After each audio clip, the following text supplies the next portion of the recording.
Hello everyone, it's Shane Kanto, your Wasteland reviewer, and I'm here to review the new The Color Purple. And this is a new musical adaptation from the Broadway show of Alice Walker's book, The Color Purple, previously directed by Steven Spielberg, and this time directed by Blitz Bazawule. And this film is vibrant, it is emotional, it is poignant, it has so much energy, and it just has that vibrant voice of a black creator taking on this black story. And you could definitely tell the huge difference in terms of feel and scale compared to the original film that came out in the 1980s. I feel like the music here is banger after banger. There's already songs that I've listened to since watching this. Definitely listened to some of the soundtrack on the way home. And these songs are deeply rooted in the plot of the film and the story of a young woman, Celie, who's trying to get up from under the thumb of her abusive husband, played by Colman Domingo, and trying to do something for herself and find her path, reconnect with her sister Nettie, who they've been long estranged.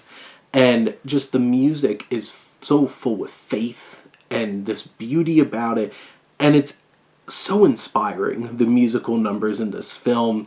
There's exciting ones that bring a lot of big energy, there's a lot of soul, there's gospel, there's jazz. It's a great mix of music, all very black voices, and really bringing that authenticity to this film that I feel like was lacking from the original one.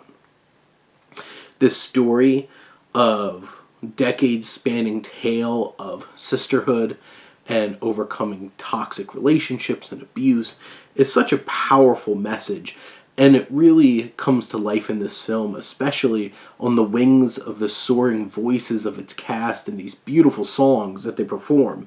Fantasia Barrino is just so good. She finally gets this big time to shine after all those years having competed on American Idol, and this time getting a chance to come to the forefront and rock this role of Celie. And the young actress Felicia Pearl Mapasi, who played young Celie, is so fantastic too. They were perfect casting for each other.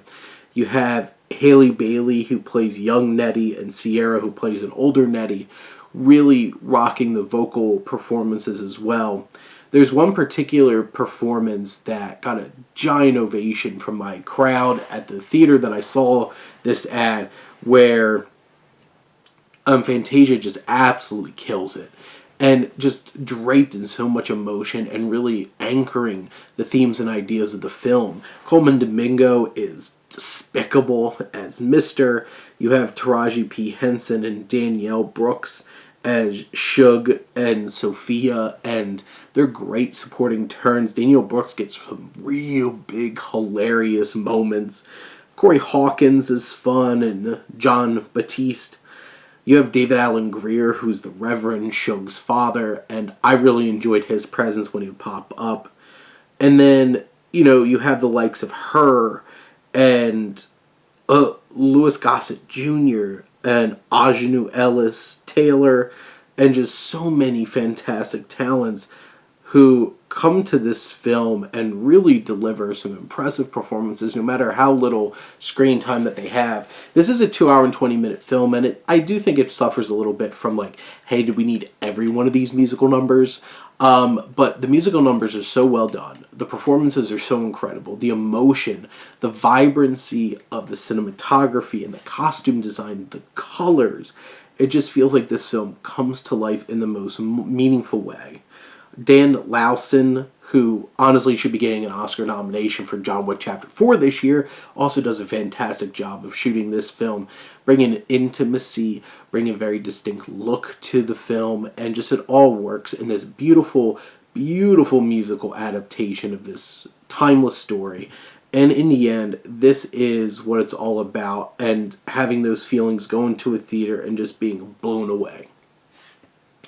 But those are my thoughts on Color Purple. Let me know what you think, and let's talk some movies. But thank you as always for tuning in and supporting your Wasteland reviewer.